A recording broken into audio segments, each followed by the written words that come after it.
Okay, everybody just calm down. We're not gonna go crazy spending our winnings, and we're not gonna let this money change us. What are you talking about? This money is our ticket to the good life. Starting now. I just bought a giant room full of gold coins, and I'm gonna dive into it like Scrooge McDuck. Welcome, YouTubers, to another recap from Gate of Life at Bethel Lutheran Church. I'm Greg. I'm Derek. And I'm Miguel. We wanted to include Miguel because he had come up, a group of our people who went down to their church in July to help them, and a group of his friends and their pastor came to our church to see how we do things up here, and we're very glad to have you. Paying the visit back. Yeah.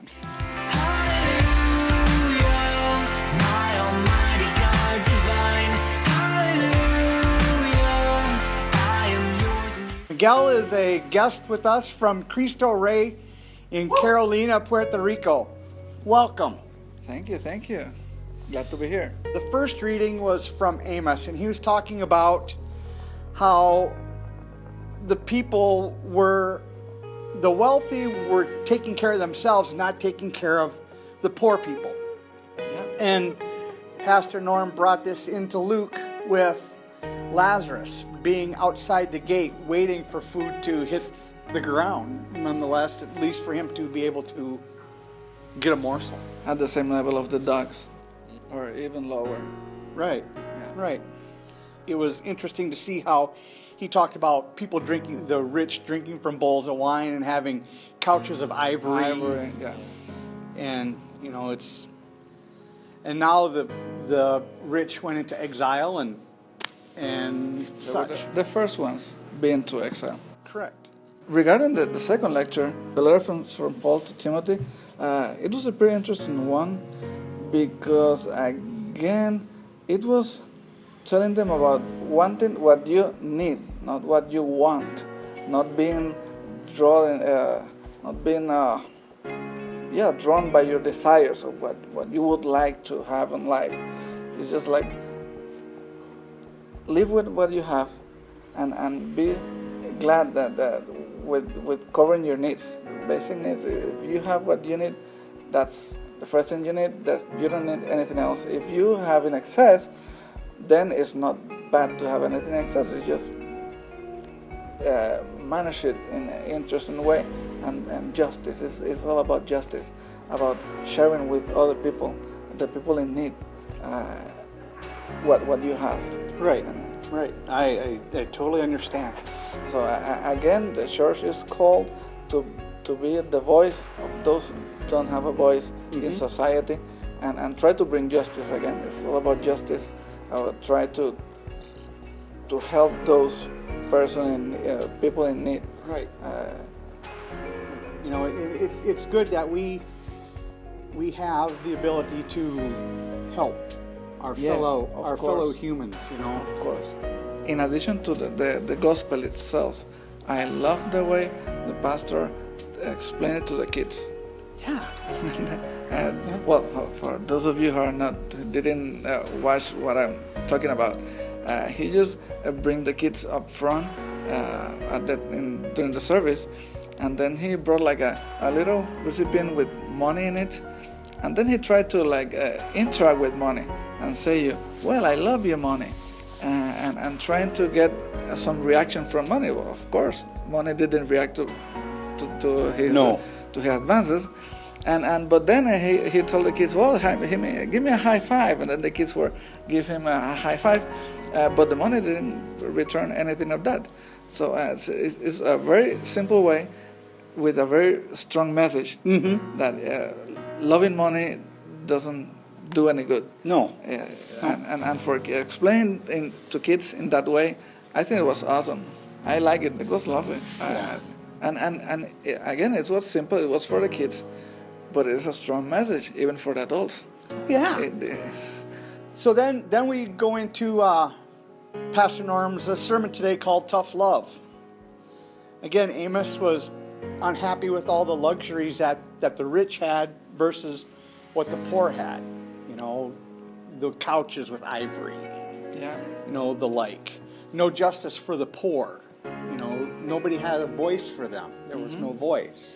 Timothy, again, was dealing with, you know, the items that Miguel had brought up earlier, wants and needs. Do they really need things? Do they really want things?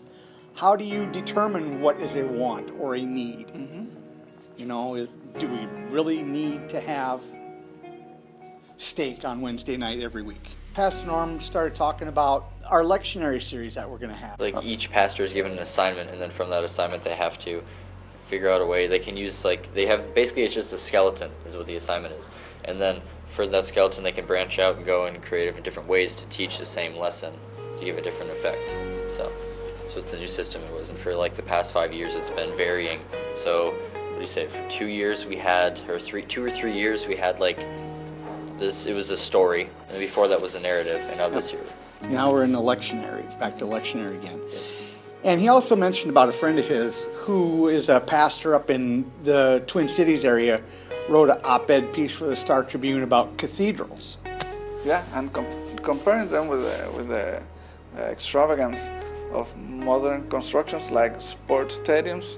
Like our new stadium. How society kind of is switching from building cathedrals or expensive churches to they now build just expensive stadiums and expensive buildings for other purposes. And he compared the cost of the St. Paul Cathedral back when it was built to U.S. Bank Stadium, which is a little over $1 billion. And he said that the cost in today's dollars are very comparable. Yeah. From 100 years ago when that cathedral was built. So. And another thing that caught my attention very strongly was that he was making the difference. Firstly, he put out that the lectures themselves were not easy to talk about. Right. Because it might be misinterpreted that if you have money or if you have possessions, then you're in a bad position in the eyes of God. And that's not the message. The problem is not the money, it's the love of the money. It's loving the money. Right. And so it's not having possessions, it's what you do with that possessions. And that is a pretty, a delicate point. Right. You can switch, put some chords in people. Right.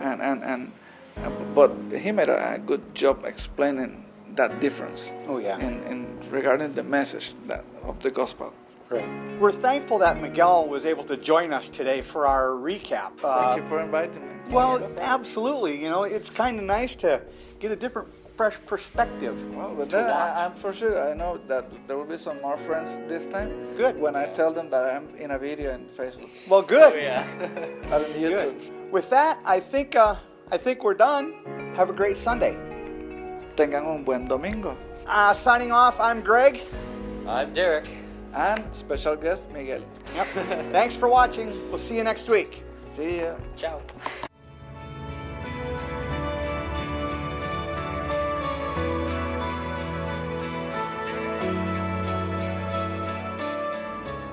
Hey guys, thanks for watching, and if you enjoyed this, please subscribe to our YouTube channel at Gate of Life Bethel Lutheran, and we post videos like this every single Monday for the service prior.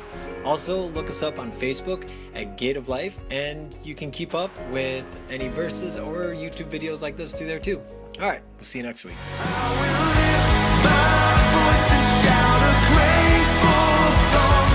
Oh, I forgot James' birthday. Oh, we could not do without James' birthday.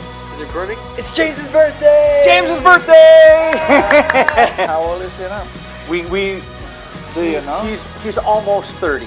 Almost 30? Oh, that's perfect. Yeah. It's gonna be the pinnacle of experience in youth critique. Just get a voiceover from James. Yeah. The readings are Yeah. da da da da da. Yeah. I have to say, I do love the way you did this service, the music. It was pretty Well, dynamic and Yeah. nice. I love it. I like it. And then No. wait, is it? There it is. There. Where's that voice Voice coming from a voice.